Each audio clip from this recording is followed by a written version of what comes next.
Hello everyone, and welcome to my Resident Evil Remastered in HD review. My name is Jimmy2Choose84, and I'd like to present my review of Resident Evil. So guys, well, it's finally here. January 20th it was launched. Resident Evil Remake came out. Okay, this game has been on my shopping list for a long time, and I just wanted to show it in action, give myself my first review on my channel of a game that has held a dear place in my heart for a long time, and I still can't believe it's, well, 13 years since this game came out. It's crazy. We will be going through different aspects of the game, and then I'll give it an overall score out of 10. This is going to be my first review of many. I'm going to do some of the reviews of other games I've been playing as well, Last of Us, Into Victory, etc, etc. So, right, let's start straight away. And the first aspect of the review is gameplay. Okay, so out of 10, I would probably give it a 8. So you've got several different aspects of the gameplay. You've got the combat, which is been updated with the new control system. You've got the left stick, sorry, has now got the controls set to that where you're automatically on run instead of having to press a separate button and aim in the direction as well. The direction assist has helped massively, I think. Definitely helped me dodge zombies a lot easier, and it seems to be a lot better, and I can't really play it without it now. Combat wise, the mapping of the initial control system is left shoulder L1 for aim and R1 for shoot. This is on the PS4. It's not bad. Initially I was expecting the right trigger to be fire and ended up bringing up the map a couple of times by accident, so it is not the greatest initial setup, but you do get used to it and then it does become accustomed to after a while. Other aspects of the gameplay, so you've got the puzzles are fantastic. They're still as difficult as ever if you're not sure what you're doing. But hopefully anyone who's played Resident Evil before, it'll come flooding back to them how to do this.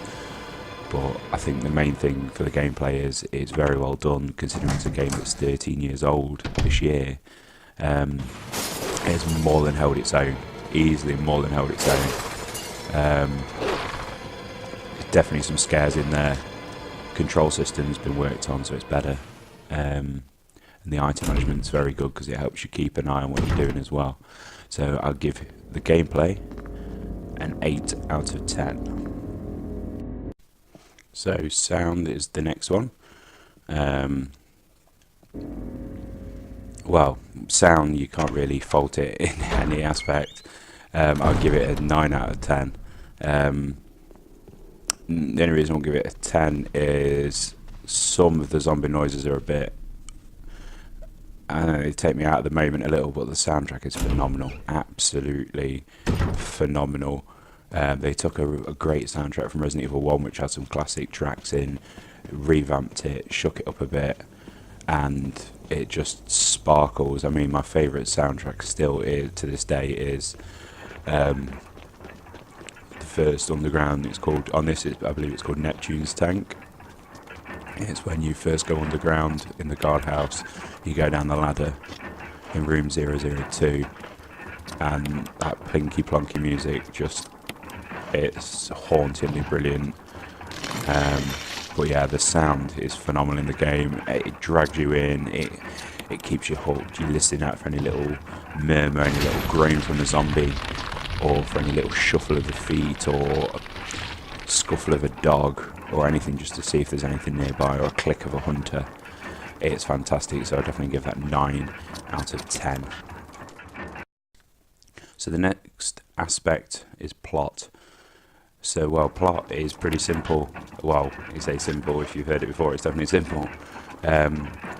Corrupt medical company experiment with viruses to create ultimate bioweapon called the T-virus, and unfortunately for Umbrella, their management skills in keeping the virus contained is pretty crap. So it gets leaked. There's some killings in the Arclay Mountains. The Stars team go to investigate the B team. They don't come back. Contact is lost. So Wesker, Chris, Jill, Barry go in to see what's happened, and all mayhem ensues basically. It's a great story. It's a fantastic story. It's so much depth, and obviously with 2 it expanded so much more. But I would say it's one of the best stories of any games I've played. It's a little far-fetched in aspects, don't get me wrong, but it's fantastic. I will definitely give it a 9 out of 10. The remake has definitely added to that plot. So there's definitely parts of it where they've added extra lines of story, like the Lisa Trevor parts, the Crimson Zombies. Everything's added to make it more believable as a story, and it works really well. And so yeah, I'll give it 8 out of 10. And the final question really is it replayable? Yes. If you want to unlock everything and get all the trophies, you have to play it more than once. There's no way you're going to be able to do everything in one go. You have 2 run-throughs, one as Chris, one as Jill, and you're going to have to play it through multiple times. To unlock stuff like the rocket launcher, you have to complete it in 3 hours. You've got the closet key, you've got different costumes to unlock, different difficulty modes. It's very deep, a very deep game, and I've already played it 3 or 4 times minimum, to be honest. And I'm on my 5th or 6th run through now, and I've been playing it for a while. But yeah, this should keep Resident Evil fans going either until Resident Evil 7, Revelations 2, or maybe Capcom did leak Resident Evil 0 HD, and to me that would be a huge bonus for fans, as I've always wanted to play it on a new console with trophies.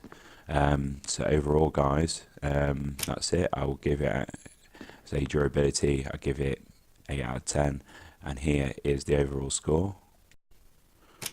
So I thought long and hard, and the overall score is 89 out of 100 for Resident Evil Remastered HD on PS4. Okay guys, thanks for watching. Subscribe and tune in for more. Jimmy Two Shoes 84. Thank you.